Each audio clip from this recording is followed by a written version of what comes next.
ये जब जो आपके बल्ब पे जैसे दिख रहे हैं ना, ये होते थे आपके क्या होते हैं, वैक्यूम ट्यूब। इनको क्या बोला जाता था, वैक्यूम ट्यूब। आयरन में इनके माध्यम से प्रोसेस होता था पहले।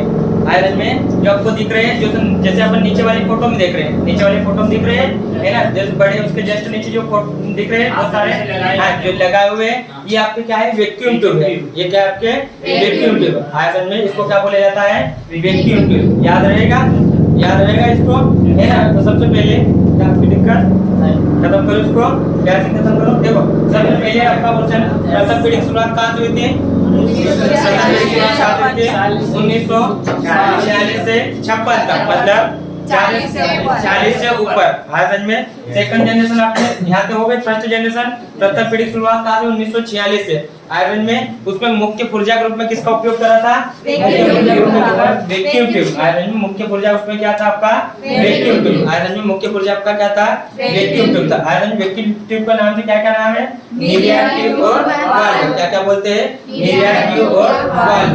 आयरन में वैक्यूम ट्यूब की शुरुआत कब हुई थी, 1946 है ना। कब हुई थी, 1904 में। कब हुई थी, 1904। किसने की थी, जॉन एब्राहम फ्लेमिंग ने। किसने की थी, जॉन एब्राहम फ्लेमिंग ने। आयरन में कब करी थी, 1904। आयरन में ये वैक्यूम ट्यूब किस कंप्यूटर में लगा हुआ था, ENIAC में। किसमें लगा था, प्रथम पीढ़ी के प्रथम कंप्यूटर ENIAC में था। किसमें था, ENIAC में था। आयरन में ENIAC का फुल फॉर्म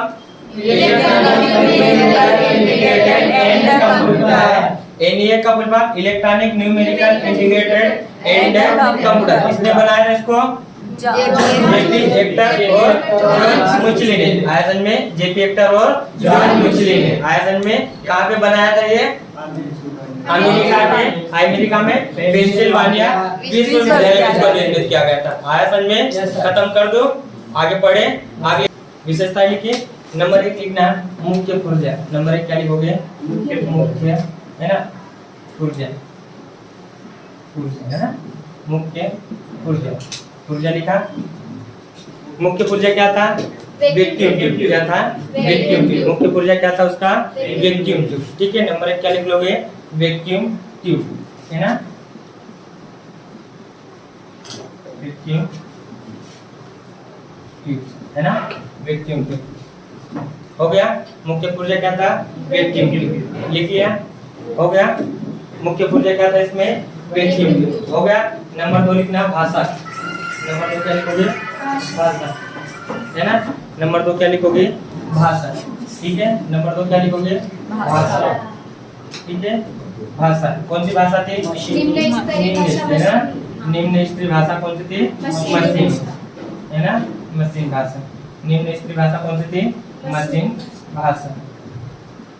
ठीक है, निम्न स्तरीय भाषा कौन सी थी, मशीन भाषा। लिख लिया, निम्न स्तरीय भाषा कौन सी थी, मशीन भाषा। हो गया। आगे बढ़े, मशीनी भाषा हो गई। उसके बाद नंबर 3 लिखना। क्या लिखोगे, नंबर 3 सॉफ्टवेयर। क्या लिखोगे, सॉफ्टवेयर। नंबर 3 क्या लिखोगे, सॉफ्टवेयर। ठीक है, नंबर 3 क्या लिखा आपने, सॉफ्टवेयर लिखा। नंबर 3 क्या लिखा, सॉफ्टवेयर। सॉफ्टवेयर कौन सा था, कौन सा सॉफ्टवेयर, स्टोर प्रोग्राम, है ना, स्टोर प्रोग्राम। ये है ना, ये भाषा बोल सकते हैं इसको, सॉफ्टवेयर है ना। सॉफ्टवेयर में क्या बोल सकते हैं, भाषा। प्रोग्रामों का समूह क्या कहलाता है, सॉफ्टवेयर कहलाता है। प्रोग्रामर समूह क्या कहलाता है, सॉफ्टवेयर। तो भाषा ऐसे तो बनती है सॉफ्टवेयर आयरन में। ठीक है, उसके बाद नंबर 4 कौन सा हो गया, मेमोरी, है ना। क्या लिखोगे, मेमोरी। क्या लिखोगे, मेमोरी। मेमोरी क्या थी आपके पास, पंच कार्ड। आयरन में पंच कार्ड। ठीक है, पंच कार्ड। और क्या था, मैग्नेटिक ड्रम, है ना, मैग्नेटिक ड्रम। मैग्नेटिक ड्रम लिखा, मैग्नेटिक ड्रम लिख लिया। उसके बाद नंबर 5 क्या था, गणना का समय। गणना का समय। तो जब आ गया गणना का समय, है ना, गणना का समय। गणना का समय क्या था आपका, मिली सेकंड, है ना, मिली सेकंड।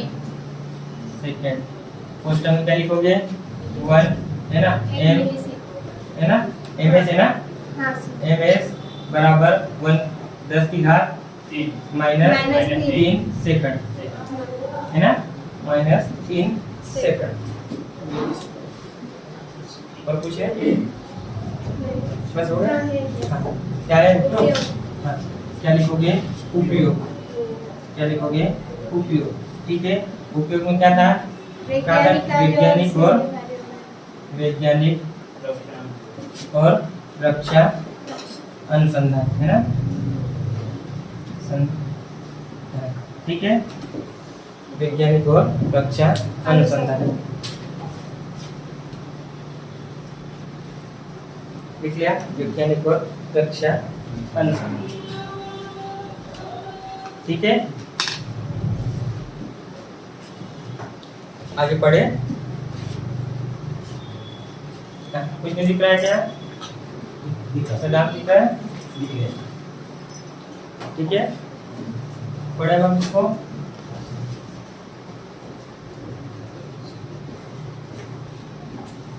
लिखिए। अब सबसे पहले है ना, मुख्य पुर्जा क्या था, वैक्यूम ट्यूब। मुख्य पुर्जा क्या था, वैक्यूम ट्यूब। वैक्यूम ट्यूब का आविष्कार किसने किया था, जॉन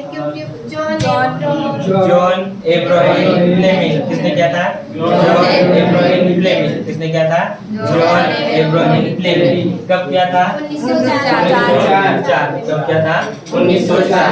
आया सन में पहली विशेषता हो गई।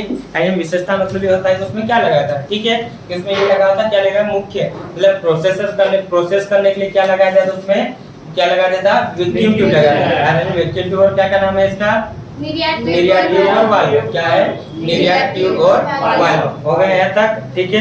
उसके बाद उन्हें भाषा डाली थी, जैसे मान लो उसमें क्या लेडी अगस्टा ने डाला था, प्रोग्राम डाला था आने में, तो वो भाषा डाली। सबसे पहले कौन सी भाषा में लिखे गए थे, मशीनी भाषा में। इसमें कौन सी भाषा आ गई थी, मशीनी भाषा। कंप्यूटर समझने लग गया था भाषा को। आज में कौन सी भाषा आ गई थी, मशीनी भाषा आ गई थी, ठीक है। उसके बाद क्या, सॉफ्टवेयर आज में, तो सॉफ्टवेयर कौन सा हो गया था, ईश्वर प्रोग्राम आ गए थे, मतलब प्रोग्राम बनने लग गए थे। भाषा आ गए तो क्या होने लग गए थे, प्रोग्राम बनाने लग गए थे आया सन में। उसके बाद क्या करा, मेमोरी आ गई थी, उसमें क्या आ गया था, मेमोरी। मेमोरी के पंच कार्ड का उपयोग करते थे आयरन में। बाद में इसका उपयोग इनपुट और आउटपुट के लिए करने लग गए थे आयरन में। किसके लिए करने गए थे, इनपुट। उसके बाद उन्होंने क्या करा, एक मेमोरी लगा दी, कौन सी लगा दी, मैग्नेटिक ड्रम। कौन सी लगा दी थी, मैग्नेटिक ड्रम आयरन में। उसके बाद जो गणना का समय क्या है, मिली सेकंड। मिली मतलब सबसे कम, जैसे आपके पास नेट चलता है सबसे स्लो चलता है ना, केबी में चलता है, केबी में 0.8 चलता है आयरन में। तो सबसे कम मेमोरी मतलब सबसे कम स्पीड होने लग गई थी, मतलब किसमें आ गया था वो, मिली सेकंड। किसमें आ गया था वो, मिली सेकंड। इसको क्या करना, 1 ms बराबर 10 है ना, 10 की घात -3 सेकंड में चलने लग गया था, ठीक है। इसको भी याद रखना है। उसके बाद क्या, इसका उपयोग किसमें करने लग गए, किसमें कर रहे थे, रक्षा अनुसंधान में। जैसे वर्तमान में कंप्यूटर का उपयोग हर व्यक्ति करने लग गया।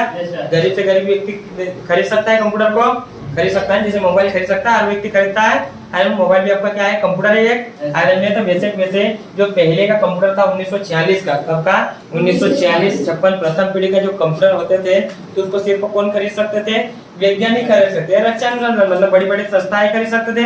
अपने जैसे लोगों को तो क्या नहीं खरीद पाएंगे आयरन में। ये होगा आपके कंप्यूटर की प्रथम जनरेशन आयरन में, ठीक है। सबसे पहले अपन शुरुआत कहाँ से हुई थी, 1946 से आयरन में। क्वेश्चन याद है सारे, कहाँ क्या क्वेश्चन बनेंगे, क्या क्या क्वेश्चन बनेंगे सारे याद है कि नहीं है, क्वेश्चन क्या क्या बनेंगे याद है कि नहीं है, याद है कि नहीं, याद है। सबसे पहला है ना, सबसे पहला कंप्यूटर की शुरुआत, कंप्यूटर की प्रथम पीढ़ी की शुरुआत कहाँ से हुई थी,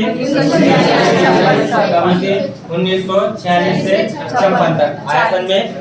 आगे सन में प्रथम पीढ़ी की शुरुआत कहाँ से हुई थी, 1946 से 1956 तक प्रथम पीढ़ी आ गई थी इसमें आयरन में। उसके बाद इसमें क्या था, मुख्य पुर्जा क्या था, मुख्य पुर्जा क्या था, वैक्यूम ट्यूब क्या था, या निर्यात ट्यूब, क्या क्या नाम बोलते हैं, निर्यात ट्यूब, वैक्यूम ट्यूब या निर्यात ट्यूब। हो गए दोनों क्वेश्चन आयरन में। वैक्यूम ट्यूब का, निर्यात ट्यूब का आविष्कार किसने किया था, जॉन एब्राहम आयरन में, जॉन एब्राहम है ना, एब्राहम फ्लेमिंग ने कब किया था, 1904। जिस दिन मैं पूछूंगा ऐसा कैसा लिखना आयरन में, शॉर्ट में मैं लिख रहा हूँ आयरन, पूरा थ्योरी नहीं लिखना है। 2 पेज में 4 क्वेश्चन 5 क्वेश्चन आपको पूरे करना है आयरन में, ठीक है। यहाँ तक हो गया। उसके बाद अगला क्या रहेगा, नंबर 3 आयरन में वैक्यूम ट्यूब का हो गया पूरा है ना। प्रथम पीढ़ी का प्रथम कंप्यूटर कौन सा था, प्रथम पीढ़ी का प्रथम कंप्यूटर कौन सा था, एनियन क्या था, full form electronic integrated and computer. Iron में क्या क्या है? Electronic integrated and computer. Iron में आविष्कार कब हुआ था? 1946। कब हुआ था? 1946 में। प्रथम पीढ़ी का प्रथम इलेक्ट्रॉनिक कंप्यूटर कौन सा है? एनईएल। आयरन में हो गया। आविष्कार किसने किया था? किसने किया? जेपी एकर्ट और जॉन मुर्चिली। किसने किया था? जॉन मुर्चिली। आयरन में कहाँ पे बनाया था? पेंसिल्वेनिया विश्वविद्यालय। आयरन में हो गया। उसके बाद यहाँ तक हो गया था। मुख्य पुर्जा हो गया था। आयरन में भाषा कौन सी थी? कौन सी भाषा थी? मशीनी भाषा। कौन सी थी? मशीन भाषा। कौन सी भाषा थी? मशीन भाषा। ठीक है। उसके बाद नंबर 6 में 5 में क्या आ जाएगा आपके पास? है ना, गणना का समय क्या था? गणना का है ना, गणना का समय क्या था?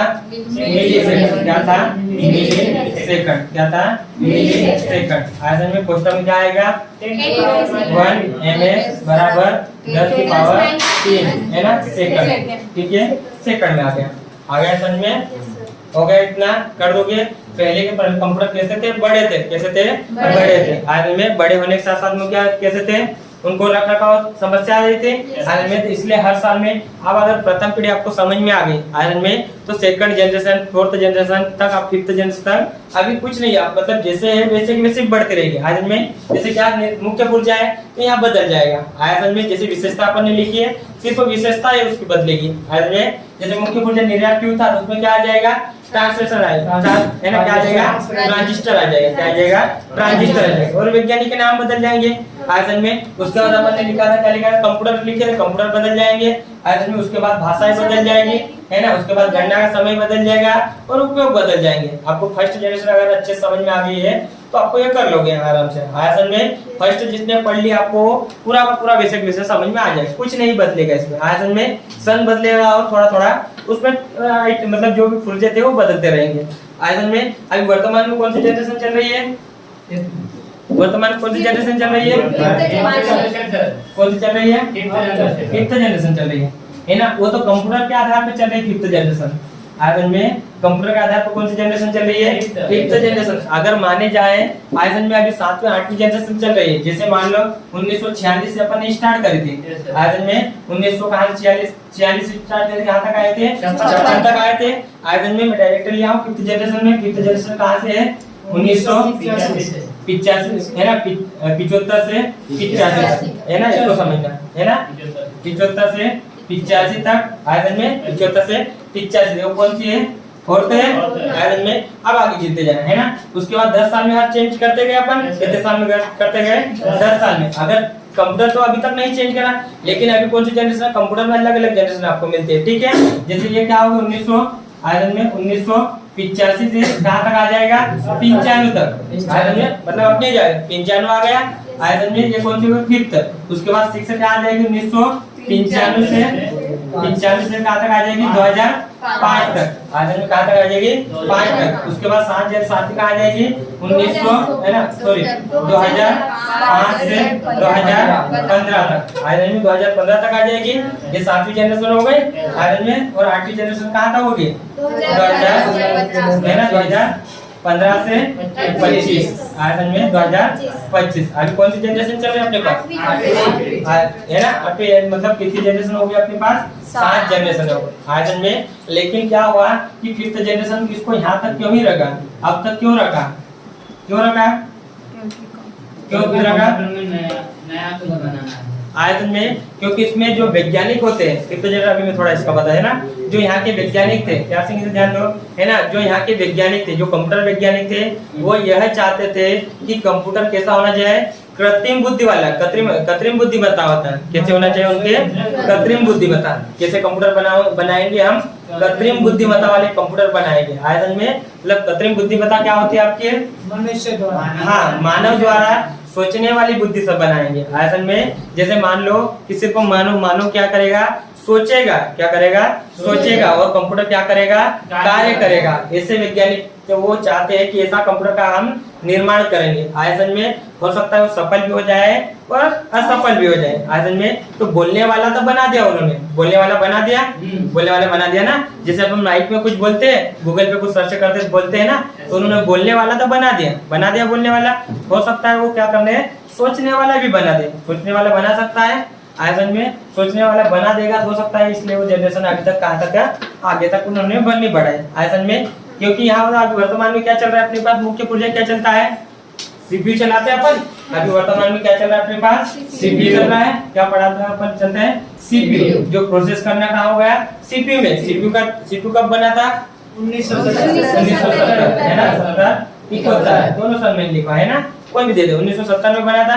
मतलब इसके बाद क्या हुआ था, कंप्यूटर एक छोटे हो गए थे। कैसे हो गए थे, छोटे। लेकिन फिफ्थ जनरेशन में थोड़ा सा बदलाव क्या आयतन में, फिर फोर्थ जनरेशन में था VLSI था आयतन में, वेरी लार्ज स्केल इंटीग्रेटेड था आयरन में। लेकिन इसमें थोड़ा सा परिवर्तन करके उसको क्या कर दिया, ULSI कर दिया, अल्ट्रा लार्ज स्केल इंटीग्रेटेड कर दिया। इसमें दो प्रोसेसर ले आए थे, इसमें क्या ले आए थे, दो प्रोसेसर, एक ले आए थे है ना 32 बिट प्रोसेसर ले आए थे। कौन सा ले आए थे, 32 बिट ले आया था, और एक ले आए थे 64 बिट प्रोसेसर जो अभी अपने पास चल रहे हैं वर्तमान में आयतन में। एक प्रोसेसर नए सिर्फ में यही चेंज हुआ, उसके अलावा कोई सा चेंज उन्होंने नहीं करा आयतन में। तो ये उनका क्या हो गया, चेंज करते रहे, लेकिन इसके बाद कोई चेंज नहीं हुआ आयतन में। सिर्फ तेज कंप्यूटर बनाया, सुपर कंप्यूटर बनाया, कार्य करने के लिए अलग अलग बनाया, लेकिन ऐसा कुछ नहीं उसमें डाला जो उसमें अलग चेंज कर सके आयरन में। तो उसकी जनरेशन क्या हो जाती है, यहाँ से चेंज हो जाती है आयरन में। अभी जैसे आप क्या बोले लैपटॉप लेने जाओगे आयरन में, आपको यही जनरेशन मिलेगी आयरन, 7 जनरेशन 8 जनरेशन आपको कंप्यूटर वाला यही देगा। आपके पास ये सेकंड जनरेशन फोर्थ जनरेशन तो बहुत कम नहीं के बराबर मिलता है। फिफ्थ जनरेशन तक फिफ्थ जनरेशन मिल जाता है कहीं पे आयरन में। ये 7 जनरेशन 9 जनरेशन ऐसे ही देते हैं आपको आयरन में। तो जनरेशन उन्होंने बढ़ा दी है, उसमें क्या होता है, क्वालिटी बढ़ा दी, चलने की उसकी क्या हो गई, क्षमता बढ़ा दी आयरन में। जैसे SSD लगा दी, उसमें SSD लगाने से आपका लैपटॉप क्या होता है, स्पीड में काम करता है आयरन में। कैसे काम करता है, स्पीड में। जैसे आपका कंप्यूटर काम करता है, ऐसे क्या करने लगा, स्पीड में काम करने लग गया। आ गया समझ में, पढ़ लोगे इसको पक्का है ना। उसके बाद